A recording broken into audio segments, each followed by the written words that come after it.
बिहार के रहने वाले हैं, चावल खाना पसंद करते हैं। 15 रुपए का एक प्लेट चावल का आता था, तो हम लोग सोचते थे कि यार चावल नहीं लेंगे, 4 रोटी इसमें आ जाएगी। तो हमें गिनना पड़ता था कि यार आज का इतना से ज़्यादा नहीं होना चाहिए, इससे ज़्यादा होगा तो हमारा मंथली बैलेंस बिगड़ जाएगा। मेरे पास टेस्ट सीरीज़ का भी पैसा नहीं था और रहने का तो बात बहुत मुश्किल था। मैंने मैथिली साहित्य इसलिए चयन किया कि मेरा मात्र 15,000 रुपए में मैथिली साहित्य में पढ़ ले रहा था। रिज़ल्ट आया तो लिस्ट में अपना नाम देखा। बाबूजी को कॉल किया कि बाबूजी मेरा रिज़ल्ट हो गइल बा। तो बाबूजी बोले काची में होइल बा? तो हम कहनी कि नमस्कार, मेरा नाम श्रीराम मिश्रा है। मैं भोजपुर बिहार का रहने वाला हूँ। 64वां बीपीएससी के द्वारा मैं ब्लॉक सप्लाई ऑफिसर के रूप में सासाराम रोहतास में पदस्थापित हूँ। मेरा फैमिली बैकग्राउंड ये है कि एक जॉइंट फैमिली है। जॉइंट फैमिली के पास छोटा-सा भूमि का टुकड़ा है और चूँकि ब्राह्मण हैं और ब्राह्मण उस गाँव का होने के नाते मुख्य पेशा वहाँ का पंडिताई कराना, जजबनी का कराना यही था। मैं जब देखता था कि बाबूजी किसी फंक्शन में पंडिताई के लिए जा रहे हैं, तो एक नज़रिया ये रहता था, जो मुझे अपमानजनक लगता था। इसलिए मुझे लगा कि नहीं, ये तो काम नहीं करना है मुझे। लोगों का ये था कि हाँ, फ्री में मिल जाता है। मुझे लग गया था कि ये काम मुझे नहीं करना है। मुझे पता चला, आस-पास के कुछ प्रबुद्ध लोगों से पता चला कि एक एग्ज़ाम है यूपीएससी, संघ लोक सेवा आयोग। यदि इस एग्ज़ाम की तैयारी मैं करता हूँ और अच्छे से करता हूँ, तो हो सकता है कि अपना आर्थिक स्थिति भी सुधार लूँ, सामाजिक प्रतिष्ठा भी प्राप्त कर लूँ और एक अच्छा जीवन व्यतीत कर सकूँ। इसी उद्देश्य से मैंने मुख्यतः ये तैयारी शुरू किया था। 11-12 में जब सारी बातें होने लगी कि आगे क्या करना है, तो 2 रास्ते थे, या तो जो नौकरी का पार्ट था उसको सिक्योर करके आगे बढ़ सकते थे, या इस तैयारी में हम आगे जा सकते थे। यहाँ ये नहीं था कि हाँ, आपका हो ही जाएगा। लेकिन शुरुआत से मन में ये हो गया था कि मैं जिस बैकग्राउंड से आता हूँ और वहाँ पे मैंने ये बोल दिया था कि जितना दौड़म उतना में तो सुबह उठ के पढ़ के हम अफ़सर बन जाइम। तो रिएक्शन यही था कि हाँ, तू ही बन जइबा, भोजपुरी का ये रिएक्शन था। तो मन में ये था कि हाँ, यहाँ से आगे बढ़ना है, इस गाँव से निकलना है, आगे बढ़ना है। अब बीटे यदि मैं करने जाता तो ये बात ऐसी थी कि मेरे पिताजी के पास इतने पैसे नहीं थे कि मैं प्राइवेट कॉलेज से बीटेक कर पाता और आईआईटी या और एग्ज़ाम की तैयारी की मेरी रुचि नहीं थी। मैंने इतिहास में बीडी कॉलेज में मैंने इसीलिए एडमिशन ले लिया चूँकि मुझे यूपीएससी में आगे बढ़ना था। 2016 में जब मेरा ग्रेजुएशन खत्म हुआ तो एक सीरियस तैयारी के दौर में हम लोग आए। जब सीरियस तैयारी के दौर में आए तो 17 का हमारा था कि अटेम्प्ट देना है। 17 का अटेम्प्ट देने के लिए 1 साल की तैयारी होनी चाहिए थी। समस्या ये था कि कैसे देना है, क्या करना है? तो इसमें यूपीएससी की तैयारी आप जब करते हैं तो उसमें जीएस के साथ एक ऑप्शनल सब्जेक्ट होता है जिसे आप लेते हैं। जब 16 के बाद सीरियस तैयारी के दौर में पहुँचे तो सबसे बड़ा प्रश्न था कि आपको ऑप्शनल एक सब्जेक्ट लेना होगा। ऑप्शनल सब्जेक्ट चुनने के लिए लोग ये अपनी रणनीति रखते हैं कि आपको किस विषय पर पकड़ है या किस विषय में आपका इंटरेस्ट ज़्यादा है। लेकिन मेरे लिए ये बातें नहीं थी। मेरे लिए ये थी कि किस सब्जेक्ट का ऑप्शनल का फीस कम लग रहा है। चूँकि ऑप्शनल सब्जेक्ट ऐसा होता है जिसमें आपकी पूरी पकड़ होनी चाहिए। जीएस मेरा आत्मविश्वास था कि मैं खुद से तैयारी कर सकता हूँ, लेकिन ऑप्शनल के लिए एक गाइडेंस की ज़रूरत थी। मैंने मैथिली साहित्य इसलिए चयन किया कि मेरा मात्र 15,000 रुपए में मैथिली साहित्य में पढ़ ले रहा था। मेरा बैकग्राउंड मैथिली का नहीं है, मैं आरा का रहने वाला था, लेकिन मैं इस सब्जेक्ट को लेकर आगे मेहनत किया। पहला अटेम्प्ट मेरा 2017 का था। 2017 का अटेम्प्ट 90 दिन का एक टाइम होता है जिसमें हम लोग तैयारी करते हैं पीटी के लिए। और जैसे ही वो चालू हुआ, मेरे छोटे पिताजी जो हमारे मेन अर्निंग पर्सन थे, उनकी तबीयत बिगड़नी शुरू हो गई। तबीयत इस हद तक बिगड़ गई कि घर से पैसा आना बंद हो गया था। लगभग मार्च से लेकर अक्टूबर तक का जो दौर था, बहुत कठिन दौर था। इस दौर में एग्ज़ाम देना था। एक विज़न का टेस्ट सीरीज़ होता है, लगभग उस टाइम 21-22 हज़ार का था। मैं घर पे बात किया कि कैसे होगा? ज़मीन का एक हिस्सा है, उसका माटी बगल में एक चिमनी थी। उसकी माटी को चिमनी को बेचा गया और मेरा जो विज़न टेस्ट सीरीज़ का पैसा था, उससे वो पैसा आया। विज़न का टेस्ट सीरीज़ लगाया, प्लस में ऑप्शनल सब्जेक्ट था। पहला अटेम्प्ट दिया, अटेम्प्ट देने के बाद मेरा पीटी हुआ, पीटी होने के बाद मेंस, मेंस का तैयारी वही 4 महीने 5 महीने की थी। अच्छा आंसर राइटिंग था, कॉन्फिडेंस था, पूरा कॉन्फिडेंस था। दिया, रिज़ल्ट आया। रिजल्ट में कहीं मेरा ऑप्शनल सब्जेक्ट का कुछ नंबरों से नहीं हुआ और फाइनली मैं अपने लाइफ का पहला फेलियर देखा। रिजल्ट आने के कुछ दिन बाद मुझे याद है कि लगभग 15-20 दिन ही हुए थे। घर से फ़ोन आया कि छोटे पिताजी की स्थिति ठीक नहीं है, हॉस्पिटल में भर्ती हैं। बोला गया कि ज़्यादा समय नहीं है, तुम्हें जल्दी से आना पड़ेगा। मैं रांची पहुँचा, वहाँ से बोकारो। उसी रात में छोटे पिताजी का देहांत हुआ। देहांत होने के बाद मेरा आगे का सेकंड अटेम्प्ट था। हमें याद है कि लगभग 50-55 दिन का समय बचा था। क्रियाक्रम किए, क्रियाक्रम करके मैं दोबारा दिल्ली, नेहरू विहार। लेकिन अब हालात कुछ और थे। अब मेरे पास टेस्ट सीरीज़ का भी पैसा नहीं था और रहने का तो बात बहुत मुश्किल था। वो 6 महीने कैसे गुज़रे हैं, वो कहना बहुत मुश्किल है। मुझे आज भी याद है, मेरा रूममेट था, वो हरियाणा का रहने वाला था और हम लोग नेहरू विहार का डी ब्लॉक में आज भी आप देखेंगे कि बहुत सारे होटल और ढाबे टाइप के हैं। और मुझे याद है कि हम लोग दोनों लोग जाते थे जब खाना खाने के लिए, तो हमें गिनना पड़ता था कि यार आज का इतना से ज़्यादा नहीं होना चाहिए, इससे ज़्यादा होगा तो हमारा मंथली बैलेंस बिगड़ जाएगा। आज जब देखता हूँ कि एक डाइट होनी चाहिए, ऐसी होनी चाहिए, जब ये सारी चीज़ें देखता हूँ तो मुझे लगता है कि यार वो क्या दौर था। हम लोग बिहार के रहने वाले हैं, चावल खाना पसंद करते हैं। ₹15 का 1 प्लेट चावल का आता था, तो हम लोग सोचते थे कि यार चावल नहीं लेंगे, 4 रोटी इसमें आ जाएगी। और छोटी-छोटी चीज़, चश्मा टूट गया तो 15 दिन बिना चश्मे का रहना था। चूँकि पैसा उतना नहीं है कि आप तुरंत चश्मा बनवा लें। और मुझे याद है मेरा मेंस का एग्ज़ाम था और हमें लग रहा है कि 1 मंथ पहले मेरा चश्मा टूट गया था। मैं यहाँ पेन बहुत ज़्यादा पेन होता था बिना चश्मे का। लेकिन चूँकि पैसे इतने नहीं थे कि उस बजट ना बिगड़ जाए, इसलिए नया चश्मा 1 मंथ बाद ही मैं ले सकता था और मैं 15 दिन बिना चश्मे का पढ़ा था। वो दौर को मैं याद करता हूँ तो आज भी मेरे रोंगटे खड़े हो जाते हैं। क्योंकि जो भी लड़का यूपीएससी की तैयारी करता है, वो राज्य स्तर की सेवाओं की परीक्षा भी देता है। चूँकि मेरा मैथिली ऑप्शनल था, तो यूपी और अन्य राज्यों का नहीं दे सकता था, लेकिन बीपीएससी मैं दे रहा था। तो 63rd पहला मैं बीपीएससी दिया। उसके 1 मंथ के बाद यूपीएससी का एक एग्ज़ाम होता है सीएपीएफ। सीएपीएफ का एग्ज़ाम था, वो भी दिया। और ये सारे एग्ज़ाम अच्छे चलते चलते निकलते जा रहे थे। सीएपीएफ का देने के बाद फिर 18 का मेंस था, मैंने वो दिया। 18 का मेंस देने के बाद मेरे मतलब मानसिक तौर पर और शारीरिक तौर पर मेरे में शक्ति नहीं बची थी कि मैं ये तैयारी करूँ और आगे अब इसे कंटिन्यू करूँ दिल्ली में रह के, और मेरी फाइनेंशियल स्थिति भी ये नहीं थी। मैं घर पे यही कह के आया था कि कैसे भी 6 महीना कैसे भी निकाल लो। तो ये सारे एग्ज़ाम निपटा के मैं तुरंत दिल्ली छोड़ा और पटना जाके एक छोटा-सा जॉब कंटेंट राइटिंग का मैंने जॉइन कर लिया।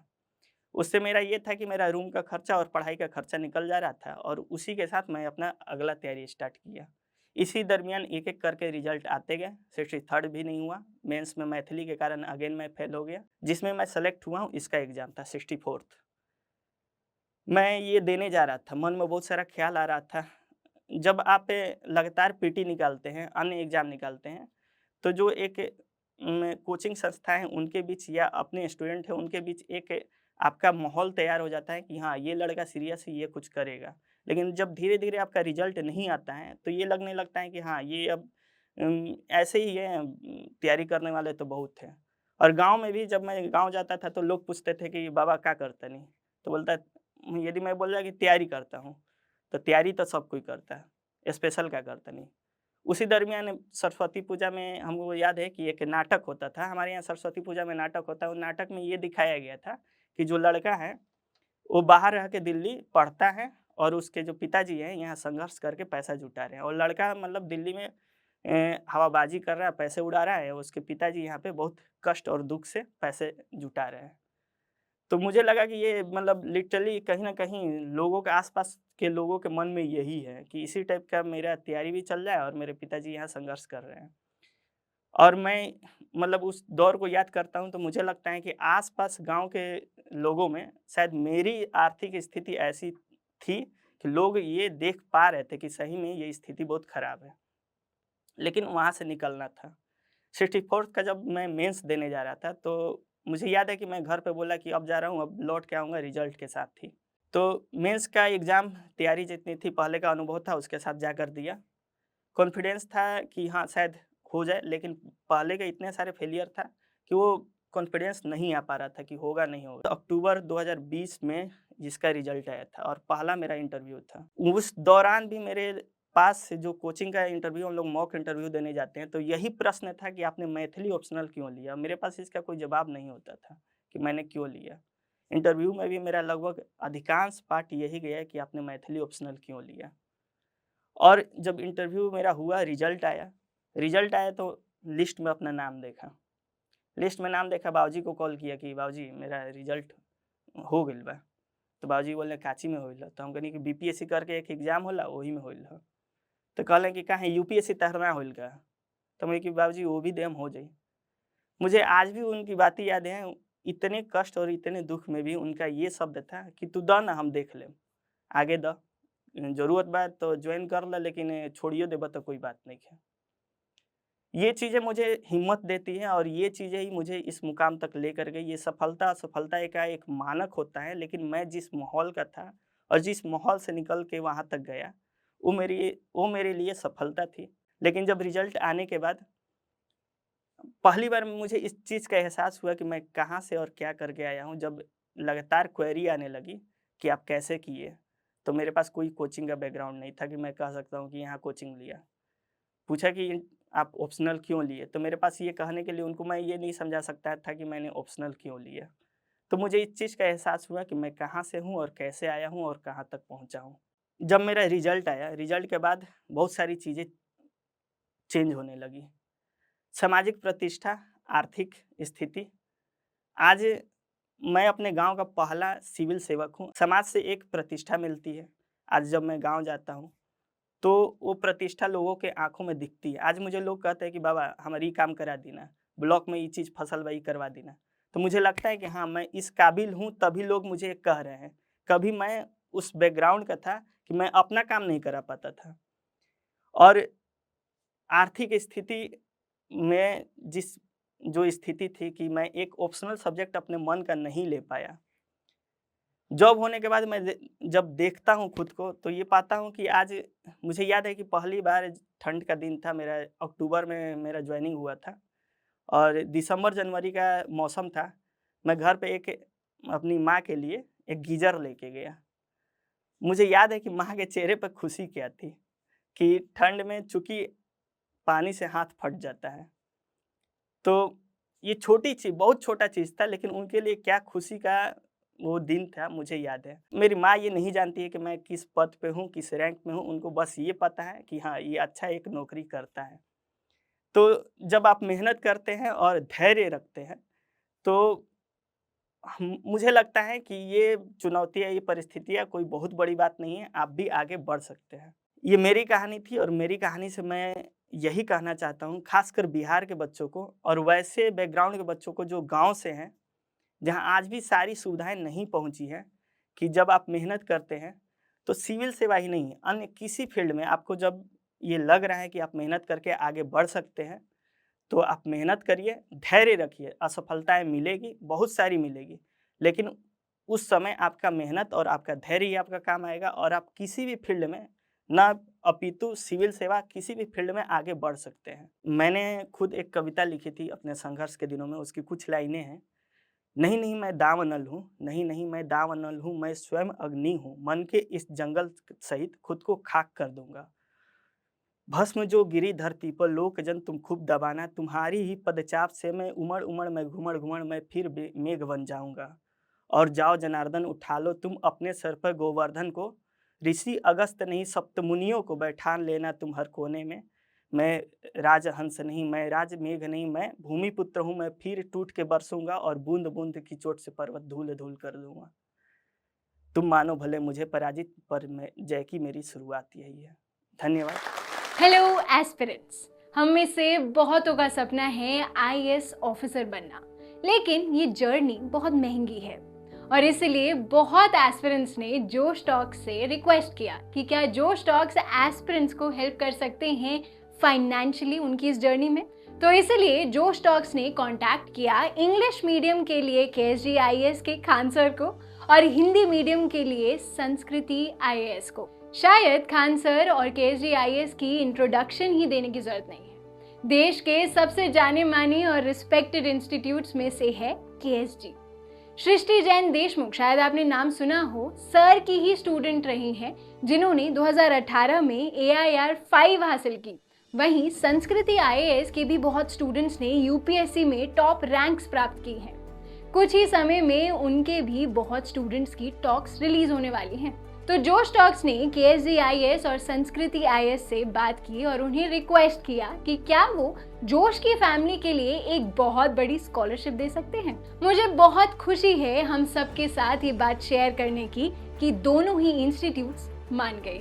वो जोश की फैमिली के लिए अपने फाउंडेशन कोर्स पे स्कॉलरशिप प्रोवाइड करेंगे, यानी कि वो क्वालिटी की एजुकेशन जिसकी फीस लाखों में जाती थी अब हम अफोर्ड कर पाएंगे। ये हेल्प वैल्यूएबल है सबसे ज्यादा हम नए एस्पिरेंट्स के लिए, जिन्हें फाउंडेशन कोर्स करना तो है लेकिन लाखों की फीस हम अफोर्ड नहीं कर सकते। जोश फैमिली की ये स्कॉलरशिप पाने के लिए हम नीचे दिए गए गूगल फॉर्म को फिल कर सकते हैं। जब आपको कॉल आए तो प्लीज ये मेंशन करना मत भूलना कि आप जोश फैमिली के पार्ट हैं, ताकि आपको ये स्कॉलरशिप मिल पाए। जोश टॉक्स को बहुत गर्व है कि अब एस्पिरेंट्स को जोश सिर्फ कहानियों से नहीं बल्कि असलियत में फाइनेंशियली सपोर्ट कर पा रहा है। जोश टॉक्स का सपना कभी भी सिर्फ टॉक्स बनाना नहीं था।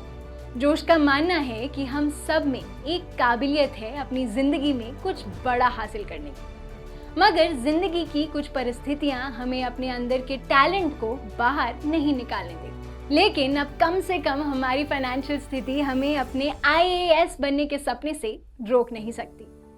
जोश टॉक से एक बड़े भाई या बहन की तरह हर वक्त हम सबको जिंदगी में आगे लेके जाने के प्रयास में लगा रहेगा।